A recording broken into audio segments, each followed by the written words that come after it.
Hello guys, നമസ്കാരം. Meta U എക്സിലേക്ക് സ്വാഗതം. നമ്മളിന്ന് നമ്മുടെ ചാനലിൽ ഇവിടെ പറയാൻ പോകുന്നത് എങ്ങനെയാണ് ഓട്ടോ ലേ ഔട്ട് ചെയ്യുക എന്നുള്ളത്. നമ്മൾ കണ്ടിട്ടുണ്ടാവും ഈ ഡിസൈനിൽ കുറേ ഫുഡുകളുടെ മെനു കാർഡുകൾ വന്ന്, അപ്പോൾ അതിന് നമ്മളൊരു ലൈൻ ചെയ്യുമ്പോൾ പല സൈഡിൽ പല വ്യത്യാസങ്ങൾ വരാണ്. പലതിനും പല സൈസ് അങ്ങോട്ട് നീങ്ങി നമ്മൾ മാനുവലായിട്ട് പോയി ചെയ്യേണ്ട കാര്യങ്ങളൊക്കെ ഉണ്ട്. അപ്പോൾ അതിന് പകരമായിട്ട് ഇതിനകത്തൊരു ഓട്ടോ ലേ ഔട്ട് എന്നുള്ള ഓപ്ഷൻ ഉണ്ട്. അതെങ്ങനെയാണ് ചെയ്യുന്നത് എന്നുള്ളതാണ് ഈ വീഡിയോയിൽ കാണുന്നത്. ഇതിപ്പോൾ ഞാൻ ഓൾറെഡി സെറ്റ് ചെയ്ത് വെച്ചാണ് ഒരു ഡിസൈനാണ്. ഇപ്പോൾ ഗ്രൂപ്പാണ്. ഗ്രൂപ്പ് ചെയ്ത് നോക്കുകയാണെങ്കിൽ ഇതൊക്കെ എല്ലാം സെപ്പറേറ്റ് ആണ്. അപ്പോൾ ഇതൊന്ന് ചെയ്ത് നോക്കുക എങ്ങനെയാണ് ഓട്ടോ ലേ ഔട്ട് കൊടുക്കുന്നത്. ആദ്യം തന്നെ ഇത് നമ്മൾ ഗ്രൂപ്പാക്കുക. ഗ്രൂപ്പിലെ ഫ്രെയിം ആക്കുക. അതായത് Ctrl+Alt+G ഒന്നുകൂടി കാണിക്കുക. ഫുൾ സെലക്ട് ചെയ്യുക. Ctrl+Alt+G നിൽക്കുമ്പോൾ ഒരു ഫ്രെയിം ആവും. ഈ ഫ്രെയിം ആകുമ്പോൾ ഇതൊരു ഫ്രെയിമാണ്. അപ്പോൾ നമ്മൾ ഫ്രെയിം ആക്കി എൻ്റെ ഇതെല്ലാം കോപ്പി എടുത്തോളൂ. ഇപ്പോൾ എവിടെയെങ്കിലും വെച്ചു ഒരു കുഴപ്പമില്ല.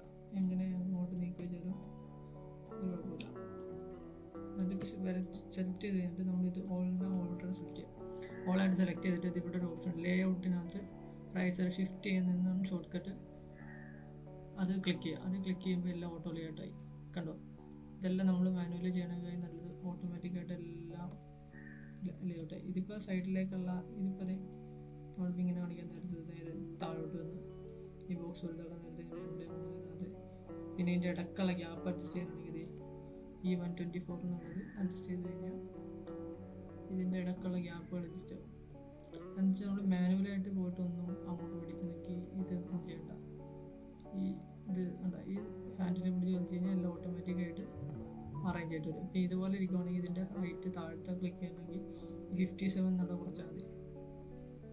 കേട്ടോ? പിന്നെ ഇതിൻ്റെ ഇടയ്ക്കുള്ള ഇത് വെച്ച് കഴിഞ്ഞാൽ കേട്ടോ അവിടെ അഡ്ജസ്റ്റ് ചെയ്യണമെന്നില്ല. ഇടയ്ക്കുള്ള ഹാൻഡിനെ പിടിച്ച് വലിച്ചാൽ